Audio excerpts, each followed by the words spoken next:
ایک بیٹا کعبۃ اللہ کا امام ہو، ایک بیٹا مسجد اقصی کا امام ہو، بھلا ایسا بھی خوش بخت باپ آپ نے دیکھا ہے جس کی نسل سے انبیاء ہوں، جد الانبیاء کہلائے؟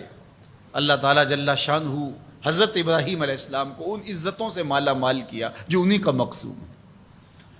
جس ماحول میں آنکھ کھولتے ہیں وہ کفر کا اور شرک کا ماحول تھا، فطرت سلیمہ اس کو گوارا نہ کر پائی۔ قرآن مجید نے اس کہانی کو کتنی خوبصورتی کے ساتھ بیان فرمایا، ارشاد کیا وَلَقَدْ آتَيْنَا إِبْرَاهِيمَ رُشْدَهُ مِنْ قَبْلُ، ہم نے ابراہیم علیہ السلام کو پہلے سے ہی رشد و ہدایت کے نور سے مالا مال کیا تھا۔ اللہ تعالیٰ جل شانہ نے ان سے ایک بڑا کام لینا تھا، تو ان کی فطرت اور ان کی طبع کے اندر وہ چیز رکھی کہ جو کبھی بھی اس چیز کو قبول نہیں کر سکتی تھی۔ خیر جب بڑے ہوئے اور دیکھا کہ بت پرستی کا دورہ ہے، تو آپ نے کہا کہ یہ کیا ہیں بت جن کو تم پوجتے ہو؟ تو انہوں نے کہا کہ ہمارے آباء و اجداد ان کو پوجتے آئے ہیں اور شروع سے ان کی پرستش چل رہی ہے، لہٰذا ہم ان کو ترک نہیں کر سکتے۔ ان کے ذہن کے اندر یہ چیز اچھی طرح سے جم چکی تھی کہ یہ بت ہی ہمارے کارساز ہیں، ہماری ضرورتوں کے کفیل ہیں اور ہمارے معبود ہیں، اور ان کی توہین کبھی سوچا بھی نہیں جا سکتا۔ اب اس کا حل کیا نکالا ذرا دیکھیے، قرآن بتاتا ہے، بولے وَتَاللَّهِ لَأَكِيدَنَّ أَصْنَامَكُمْ بَعْدَ أَن تُوَلُّوا مُدْبِرِينَ، میں تمہارے بتوں کے ساتھ نپٹ لوں گا، تم ذرا میلے سے ہو آؤ۔ وہ ایک میلہ کرتے تھے شہر سے باہر نکل کے، جہاں سارا شہر جمع ہوتا تھا، اور وہاں کھیل کود کرتے اور 2-3 دن وہاں گزارتے تو واپس آ جاتے۔ جانے سے پہلے وہ بتوں کے سامنے انواع و اقسام کے کھانے رکھتے، اور جب واپس آتے تو سب سے پہلے بت خانوں میں ہی آتے، بتوں کو سلامی پیش کرتے، پھر اپنے گھروں کو لوٹتے۔ تو اکیلے شہر میں رہ گئے، باقی سارے لوگ حتیٰ کہ ان کے پجاری پروہت سب میلے میں چلے گئے۔ اب حضرت ابراہیم علیہ السلام نے کلہاڑا پکڑا اور ان کے مرکزی بت خانے میں داخل ہوئے۔ قرآن بتاتا ہے فَجَعَلَهُمْ جُزَازًا، اور وہاں داخل ہو کر کے ان کو بتوں کو توڑ دیا، کسی کی گردن کاٹ دی، کسی کے کان توڑ دیے، کسی کے بازو کاٹ دیے، کسی کی ٹانگیں توڑ دی، الا کبیر لہم، لیکن جو بڑا بت تھا اس کو کچھ نہیں کہا۔ اب ان بتوں کے ساتھ حضرت خلیل اللہ کی دشمنی کیا تھی؟ یہی نہ کہ اللہ کے علاوہ لوگ ان کو پوجتے ہیں، تو سب سے زیادہ پوجا جانے والا تو وہ بڑا بت تھا، تو حضرت ابراہیم سب سے پہلے اس کو توڑتے، زیادہ غصہ اس پہ آتا۔ لیکن بعض اوقات ایسا ہوتا ہے کہ آپ اپنے غصے کو غالب کر لیتے ہیں اپنے مقصد سے۔ حضرت ابراہیم کی نظر مقصد پہ تھی، غصہ بھی اپنی جگہ پہ تھا۔ تو ہر شے جو غلط سمجھی جا رہی ہے اس کو کس وقت غلط کہنا ہے اور کس وقت جو ہے وہ اس پہ بات کرنی ہے، یہی تو حکمت ہوتی ہے، یہی تو دانائی ہوتی ہے۔ دانائی کا انداز دیکھیے، الا کبیر اللہم، لیکن ان میں جو سب سے بڑا تھا اس کو چھوڑ دیا۔ مفسرین نے لکھا کہ کلہاڑا بھی اس کے کندھے پہ رکھ دیا۔ جب وہ واپس آئے تو انہوں نے دیکھا کہ بت ٹوٹے پڑے ہیں، کسی کی ٹانگ نہیں ہے، کسی کا کان کاٹ دیا گیا ہے، کسی کی ناک ٹوٹی ہوئی ہے، کسی کی گردن کٹی ہے، کسی کی ٹانگیں نہیں ہیں، کوئی ریزہ کر دیا گیا ہے۔ تو بہت پریشان ہوئے، ظاہر ہے ان کی عقیدت ان سے وابستہ تھی، تو وہ تو خون کے آنسو رونے لگے، بیٹھ گئے۔ قالوا سمعنا فتى يذكرهم يقال له ابراہیم، تو کچھ لوگوں نے کہا کہ ایک نوجوان ہے اس شہر میں جس کو لوگ ابراہیم کہتے ہیں، بتوں کے خلاف اگر کوئی بولتا ہے تو اسی کی زبان سے سنا ہے، تو یہ سب کچھ اسی کا کیا دھرا ہوگا۔ پنچایت بیٹھ گئی، آیان اقتدار بھی بیٹھ گئے، کہا بلاؤ اسے، لوگوں کے سامنے لاؤ اس کو، لعلہم یشہدون، تاکہ لوگ گواہی دیں کہ واقعی یہ بتوں کی برائی بولتا ہے، تو اس پر فرد جرم عائد کر دی جائے۔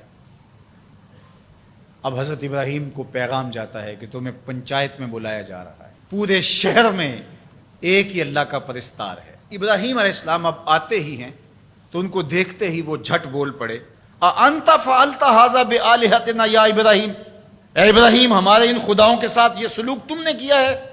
ایک دم سب نے جو ہے وہ آوازیں لگانا شروع کر دی۔ ابراہیم علیہ السلام نے 2 ٹوک واضح اور مناسب حال، جو ان کے اوپر کلہاڑے کے وار سے بھی زیادہ کاری ہو، جواب دیا۔ قال بل فعلہ کبیرہم ھذا، فَاسْأَلُوهُمْ إِن كَانُوا يَنْطِقُونَ، کہا بڑے نے کیا ہوگا، اسلحہ اس سے برآمد ہوا ہے، چلو نہیں تو ان سے پوچھ لو تمہارے ساتھ یہ کس نے کیا ہے۔ کتنا خوبصورت جواب تھا۔ حضرت ابراہیم علیہ السلام نے ان کا ناطقہ بند کر کے رکھ دیا، ان کی بولتی بند ہو گئی۔ کہا بڑے نے کیا ہوگا، ظاہر لڑائی ہوگی کہ یہ کہتا ہوگا میں بڑا ہوں تم چھوٹے، درمیان میں کیوں آ گئے ہو، آپس میں لڑائی ہوگی، تو یہ اس کی طاقت کا مظاہرہ ہوا ہے، دیکھو اسلحہ بھی اس سے برآمد ہو رہا ہے۔ اچھا چلو یہ نہیں بولتا، تمہارے ڈر کی وجہ سے نہیں بول رہا تمہارا خدا، تمہارے ڈر کی وجہ سے تمہارا خدا نہیں بول رہا، تو جن کے ساتھ ظلم ہوا ان سے پوچھ لو کہ تمہارے ساتھ یہ سلوک کس نے کیا۔ ثم نکسوا علی رؤوسہم، پھر انہوں نے شرمندگی سے اپنے سروں کو اپنے گھٹنوں پہ رکھ لیا، آنکھوں میں آنکھیں ڈال کے بات نہیں کر رہے تھے، سر جھکے ہوئے تھے، نظریں جھکی ہوئی تھی۔ ان کے لفظوں کی لجاجت دیکھیے، اس سے ٹپکتی ہوئی مسکنت دیکھیے، لفظوں کے انداز سے ان کے اندر کی شکست و ریخت کا اندازہ کیجیے، ان کے اندر کی بے بسی دیکھیے، اور ان کے اعتقاد کو کرچی کرچی ہوتے دیکھیے۔ حضرت ابراہیم نے جو ضرب لگائی تھی کلہاڑے تھے، یہ ضرب اب جو لگی کہ ان بتوں سے پوچھو یہ اس سے بھی زیادہ کاری تھی۔ کیا بولتے ہیں؟ لَقَدْ عَلِمْتَ مَا هَؤُلَاءِ يَنْطِقُونَ، ابراہیم تو جانتا ہے یہ بولتے تو نہیں ہیں، تو جانتا ہے یہ بیچارے بولتے تو نہیں ہیں، یہ گونگے ہیں، یہ بہرے ہیں۔ اللہ اکبر۔ حضرت ابراہیم یہی تو انہیں لانا چاہتے تھے جہاں وہ آگے اب ان کے سر جھکے ہوئے۔ حضرت ابراہیم علیہ السلام اسی وقت کی تلاش میں تھے، ارشاد فرمایا قال افتعبدون من دون اللہ ما لا ينفعکم شیئا ولا یضرکم اف لکم ولما تعبدون من دون اللہ افلا تعقلون۔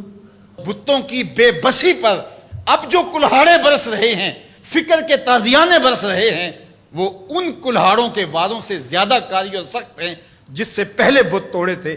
اب سنیے جناب ابراہیم کیا کہہ رہے ہیں، کیا تم اللہ کے علاوہ ان کو پوچھتے ہو ما لا ینفعکم شیئا ولا یضرکم، جو تمہیں کوئی نفع نہیں دے سکتے نہ تمہیں کوئی نقصان پہنچا سکتے، یعنی جو اپنے آپ کو بچا نہیں سکتے تمہیں کیسے بچا پائیں گے۔